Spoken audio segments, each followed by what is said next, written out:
हुजूर मेरी तो सारी बहार आपसे है। हमारे सूफिया मुराकबा करके एक दौलत पाते हैं, और वो क्या कि अल्लाह देख रहा है। वो मुराकबे में बैठ जाते हैं और इस तसव्वुर में डूब जाते हैं कि मेरा अल्लाह मुझे देख रहा है, और ये यकीन अपने अंदर उतारते हैं। इसका नतीजा ये होता है कि फिर गुनाह करना मुश्किल हो जाता है। ये तसव्वुर जब बंदे के साथ जुड़ जाता है कि मेरा अल्लाह मुझे देख रहा है, माह सियाम में ये दौलत अल्लाह बांट देता है। जो मुराकबे से सूफिया हासिल करते हैं, अल्लाह ताला इस दौलत को पहले ईमान पे छिड़क दे। कड़कती धूप, बरसती गर्मी, जुबान कांटा, होंठ खुश्क, ठंडा पानी दस्तयाब, दरवाजा मुकफ्फल, कोई देखने वाला भी नहीं है, लेकिन बंदा एक घूंट भी नहीं पीता।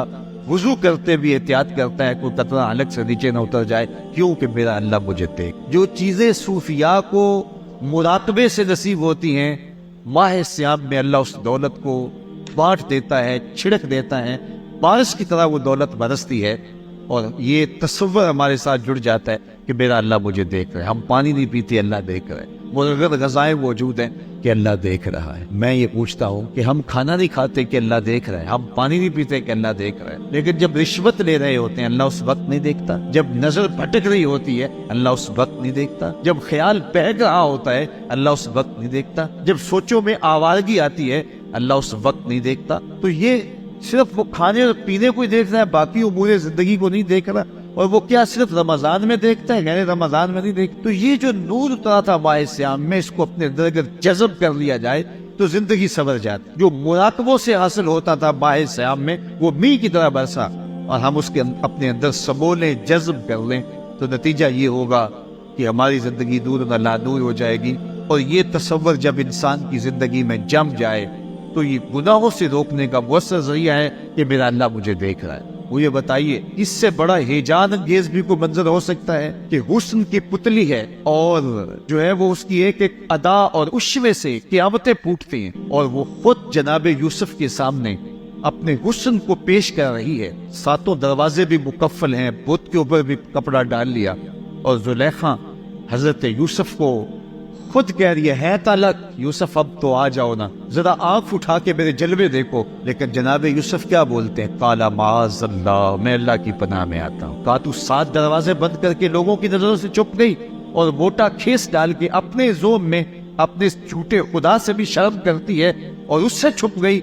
मैं उस खुदा से हया क्यों ना करूं जो 7वीं कोठरी में भी देख रहा। फिर इतनी रोशनियां बरसी, इतना यकीन बरसा कि गुनाह क्या, गुनाह का तसव्वुर भी मुहाल हो। तो मुझे बताइए कितना हेजान अंगेज मंजर था जब हुस्न कदमों में पिछने के लिए खुद बेताब था, और हजरत यूसुफ जवाने राना है, जवानी और शबाब पूरे बाकपन पे है, और उधर हुस्न मचल मचल के कदमों में बिछ रहा है। लेकिन ये जज्बा कि मेरा अल्लाह मुझे देख रहा है, ऐसी रुकावट बनता है काला माज़अल्लाह, कहा मैं अल्लाह की पनाह में आता हूँ। तो ये यकीन जब बंदे के साथ जुड़ जाता है कि मेरा अल्लाह मुझे देख रहा है, तो फिर इंसान के लिए गुनाह से बचना कोई मुश्किल नहीं होता। घर में फाके हो, मुश्किल में बंदा फंसा हो और उसको रिश्वत मिल रही हो, तो फिर अपना हाथ रोकना बड़ा मुश्किल होता है। बिलकते बच्चों का ख्याल आता है। लेकिन जब ये ख्याल हो कि मेरा रब मेरा राज़िक है और मेरे समल को देख रहा है, तो फिर बंदा उसको परे का की हैसियत भी नहीं देता। और जब वो पाँव के ठोकर पे भी ना रखे, फिर अल्लाह फरमाता है वयर्ज़ुक़हु मिन हैसु ला यहतसिब, तू ये करके देख, मैं तुझे वहां से रिज़्क़ दूंगा जहां से तुझे गुमान भी नहीं। तू अपने यकीन को खड़ा करके देख, मेरे ऊपर एतमाद करके देख।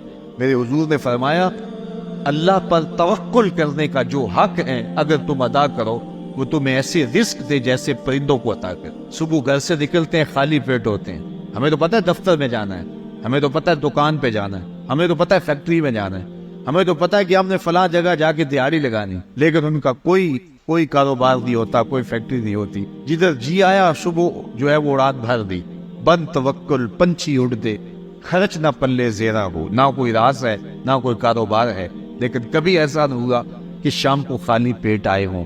तो कहा अगर तुम अल्लाह पे तवक्कुल कर लो, वो भी तुम्हें ऐसे रिज़्क़ दे जैसे परिंदों को रिज़्क़ अता कर। परिंदों में से एक परिंदा है हंस, ये सुच्चे मोती खाता है, और आप पंसारी के पास मोती लेने जाएं तो हजारों रुपए तोले के माशे के हिसाब से आप लें, तो फिर भी आप सोचते हैं कि पता नहीं ये खालिस दिए या नहीं दिए।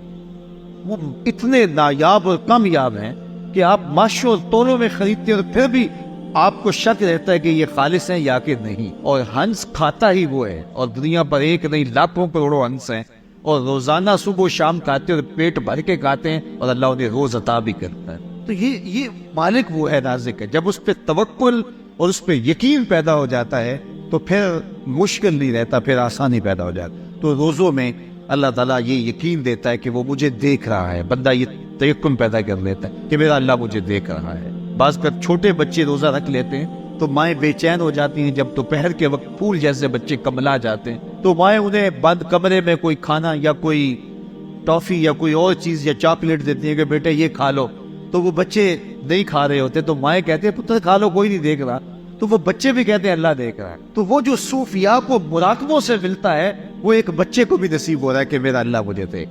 یہاں ایک اور بھی تسلی ہے، ہم ہزار گناہ گار سہی، ہم ہزار سیاہ کار سہی، لیکن ہمارا رب پہ کتنا یقین ہے رمضان میں پتہ چلتا ہے کہ اس ذات پہ ہمارا کتنا تیقن ہے، کتنا یقین ہے، جس کو دیکھا نہیں، چھوا نہیں، بات نہیں ہوئی، جو تصور خیال کی حدود سے بنا ہے، اتنا یقین ہے کہ ہم پانی نہیں لیتے، کھانا نہیں لیتے کہ میرا اللہ مجھے دیکھ رہا ہے۔ کاش کہ اس کو ہم اپنی پوری زندگی میں پھیلا لیں، اور اس کو زندگی میں جب ہم طاری کر لیں گے تو پھر گناہ کرنا محال اور ناممکن ہو جائے گا، اور زندگی نور و نالا نور ہو جائے گی، اور یہی تقوی کا حصول ہے۔ فرمایا اے ایمان والو، تمہارے اوپر روزے فرض کر دیے گئے جس طرح تم سے پہلوں پہ فرض کیے گئے تھے، لعلکم تتقون، تاکہ تم متقی بن جاؤ، تاکہ تم پرہیزگار بن جاؤ۔ حضرت سلمان فارسی رضی اللہ تعالیٰ عنہ سے مروی ہے کہ جب شعبان کی 29 تاریخ ہوتی تو اللہ کے محبوب میں خطبہ ارشاد فرماتے، اس میں رمضان المبارک کے فضائل بیان کرتے اور کہتے تمہارے پاس ایک شہر عظیم، عزت اور عظمت والا مہینہ آ رہا ہے، جس کا ہر دن باقی سال کے دنوں سے افضل ہے، جس کی ہر رات باقی سال کی راتوں سے افضل ہے، اور اس میں ایک رات ایسی ہے لیلۃ القدر جو 1000 مہینے سے بہتر۔ تو یہ اللہ تعالیٰ کی رحمتوں کا روپ ہے، رحمتوں کے دروازے کھول دیے جاتے ہیں، اور روزہ دار کا روزہ بالخصوص عصر کے وقت، شام کے وقت، پچھلے پہر، روزہ دار کے خالی معدے سے جو ایک بو اٹھتی ہے، مہک اٹھتی ہے، اللہ کو کستوری سے بھی زیادہ محبوب ہوتی ہے۔ اللہ اکبر۔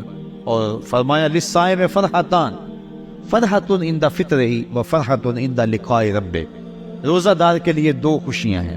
ایک خوشی اسے تب ملتی ہے جب وہ روزہ کھولتا ہے، سارے دن کی بھوک اور پیاس کاٹ کے، جب شام کو ٹھنڈا اور میٹھا مشروب اسے ملتا ہے، وہ مشروب اپنے جو ہے وہ منہ میں ڈالتا ہے، وہ معدے کی طرف اترتا ہے، تو اس کی زبان بولے نہ بولے اس کا ایک ایک انگ اللہ کی تسبیح بول رہا ہوتا ہے اور اللہ کا شکر ادا کر رہا ہوتا ہے۔ اس وقت اسے ایک عجیب فرحت ہوتی ہے کہ اتنا طویل لمبا روزہ تھا، شکر ہے کہ میرا روزہ تکمیل کو پہنچا۔ ایک روحانی مسرت، پھر روزہ کھلنے کے وقت اس کو بدنی مسرت، تو ایک فرمایا اس کو فرحت تب ملتی ہے جب وہ روزہ کھولتا ہے، وَفَرْحَةٌ عِنْدَ لِقَاءِ رَبِّهِ، اور دوسری فرحت اسے تب ملے گی جب روزے کے سلے میں اللہ اپنے رخ سے پردہ ہٹا دے اور اللہ اپنا دیدار عطا فرمائے۔ تو یہ روزے دار کے لیے خوشیاں ہیں۔ تو خوش نصیب ہے وہ لوگ جو ماہ صیام کے روزے پورے خشوع و خضوع کے ساتھ رکھتے ہیں اور اس کی برکتوں سے مالا مال ہوتے ہیں۔